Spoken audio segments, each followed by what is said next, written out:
which is fabulous. Oops, sorry, whoever that was. Okay, so we've gone through that. And the other thing was looking at the affinity of the fetus. So in general, a fetus has a really high affinity for O2. It's like its hemoglobin is like super hemoglobin, and it just, you know, snatches those molecules like there's no tomorrow. They still have the same saturation as us, so it's only 4 oxygen molecules per hemoglobin, but they have the capacity to hit those oxygen molecules up really, really well.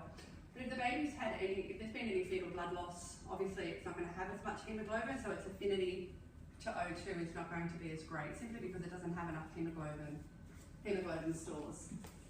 The other thing is, if you don't have your rest of your contractions, you know, if you're not having that break between contractions that allows that blood flow to go through, it also can't go through the other way, which means the CO2, which was the end product, can't get back the other way. Yeah. CO2, when it combines with water, creates what's called carbonic acid. So the baby becomes very acidotic. So it drops its pH, and that means it doesn't have a great affinity for O2 either. So if you've got a baby that's had a bleed, or you've got a baby that's acidotic, it's reduced its affinity for O2. So it can't collect as well as it would have previously. So is there any questions about those three areas? No. Thank you. So they're the 3 areas. And then we move on to, you know, things that affect transport.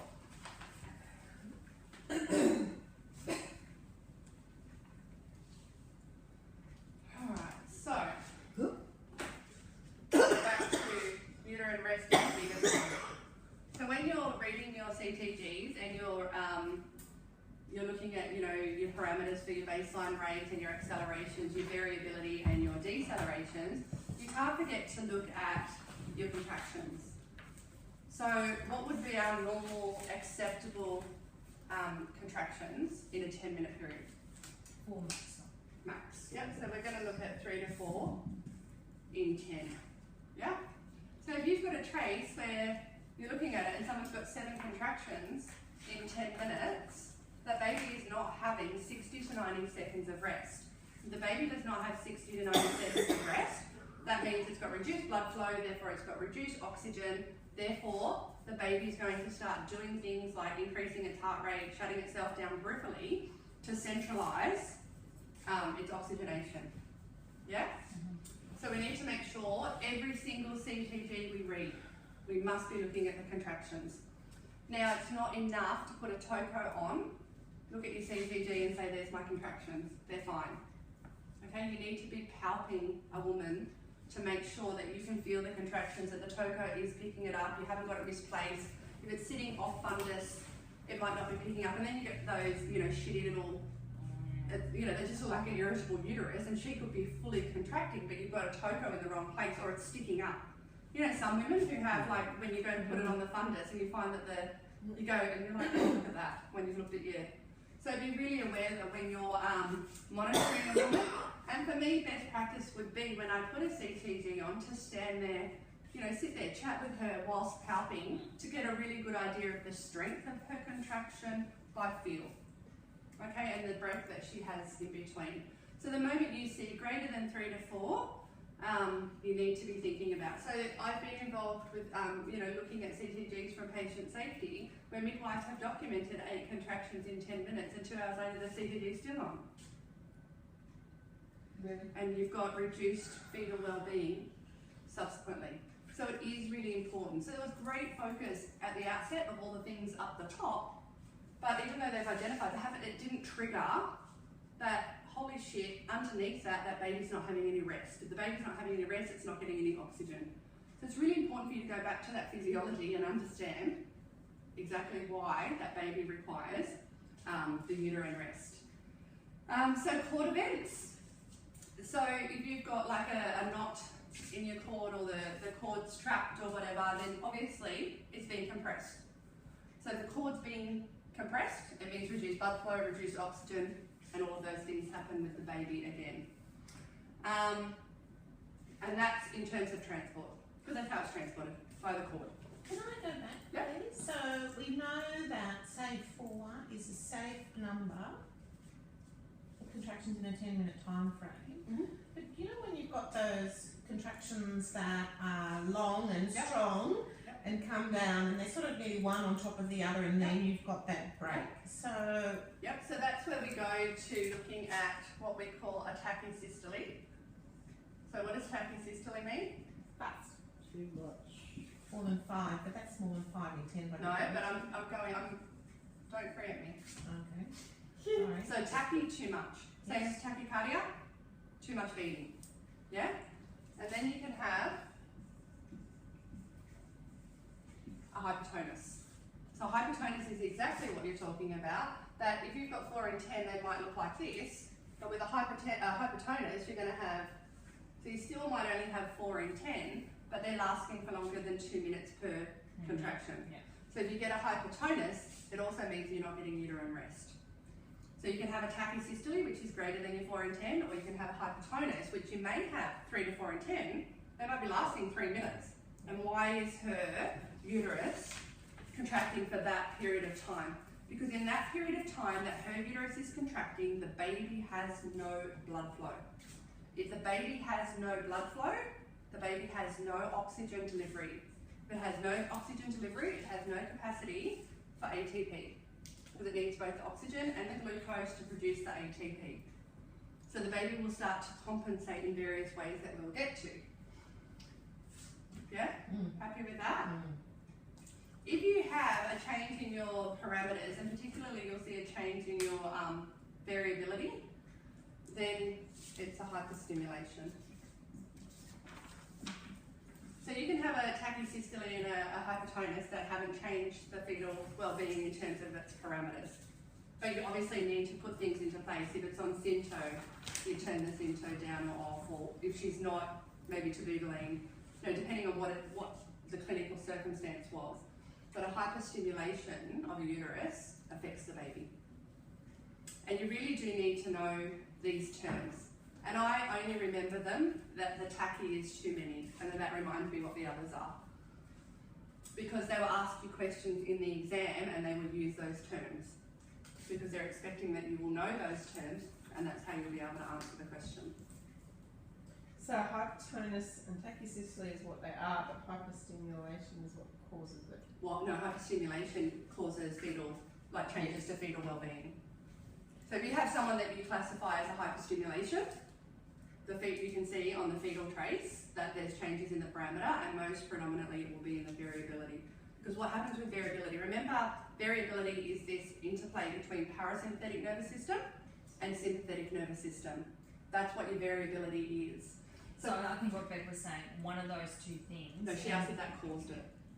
No, what I'm about to say is the top two cause the hyperstimulation. Yeah, or Yeah, one or the other. Yeah. Yeah. So these two things are lack of oxygen, yeah, to the baby. So if you've got lack of oxygen to anyone's body, inside your body, you have what's called chemoreceptors. So it's those chemoreceptors. The whole role of a chemoreceptor is to detect change in chemicals. So you'll find them in the aortic arch, you'll find them, where else do they live? That's the most prominent one, is the aortic arch. Because what happens is when you've got blood flowing from the left ventricle out the aorta to the rest of the body, it's picked up there that it's not got enough oxygen. And that's what causes that increase in heart rate, because the chemoreceptors say to the brain, oi, we don't have enough oxygen. So the brain says to the adrenal glands, oi, produce adrenaline, we need more adrenaline. And so when the adrenaline's produced, that causes the heart rate to go up and subsequently a greater cardiac output. Greater cardiac output means more blood cells that are hopefully saturated with oxygen, so the rest of the body gets. And that also causes the chemoreceptors sending that message to the brain, causes peripheral shutdown. So everything's being given centrally and it's given for survival. So if that's happening over long periods of time, like from say second trimester or whatever, then for someone who's got hypertension, for example, then those babies will be IUGR because of that. Does that make sense? Yeah. So you need to know that as a background, but we get to it. Okay. Yep. All good so far, so good? No, yes, maybe? Yes, thanks. you? Do you need a coffee? I've had 3 today, I can't have any more.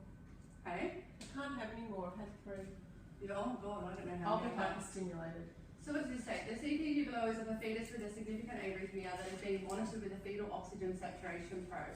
The probe, which lies against the fetal cheek, continuously records the fetal O2 saturation level on the 0 to 100 scale on the tachograph.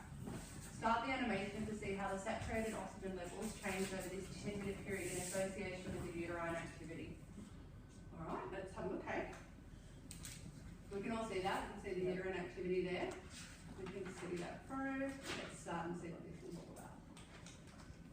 This is probe. This is as the contraction builds, what will happen to the fetal oxygen saturation? Hang on. This is the probe. So as a contraction builds, so we know, what are we getting? We're getting squeezing of the baby, we're getting reduced blood flow, so what's going to happen to the oxygen saturation? Saturation level will go down. That's what I would say. And we're right. Note the timing of changes in fetal oxygen saturation levels with respect to the mother's contraction. We go down after. They start to go down, yeah. Consider that Yeah, noted. Consider that noted. But not always. No, it doesn't always happen because it depends. If it's let's say it's a variable contraction, which is cord compression, it doesn't mean that the cord is being compressed at every contraction. That's why you see them variable. You should have noticed in particular the fall in the fetal O2 saturation in response to consecutive contractions. Note also the rise in fetal O2 saturation following the consecutive contractions. So we're saying So we're looking through, we're having these there. ones in a row where there's not a lot of rest. It's getting lower. It's getting lower. So I guess what they're trying to show us is that if we keep having these, like if we have a tachycystolia or we have a hypertonus, then we're not going to get that fetal oxygen saturation back up. So that's kind of just a visual representation of what we were saying, which is really good. I haven't seen it before.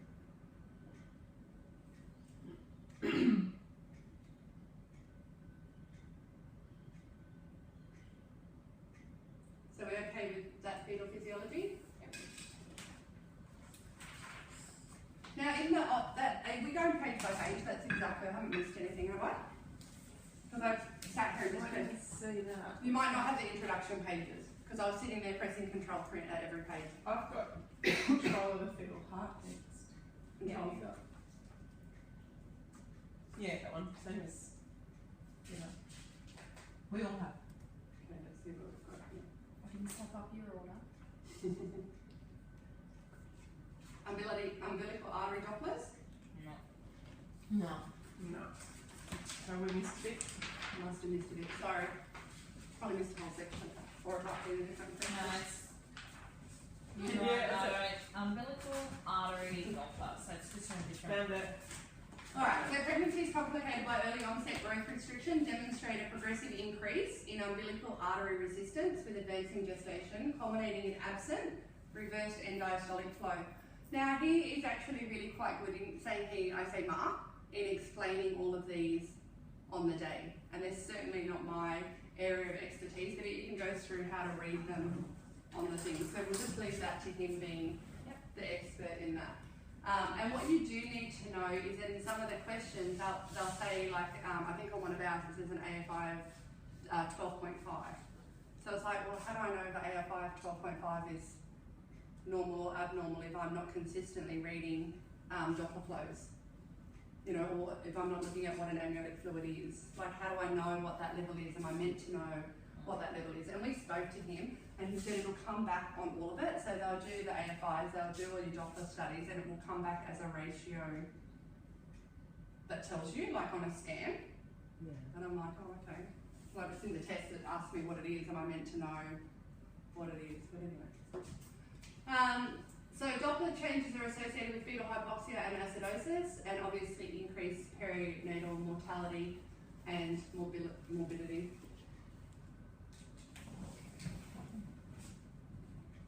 It's got to be remembered that umbilical artery Doppler is essentially a placental rather than a fetal Doppler, providing information on the fetal side of the placenta.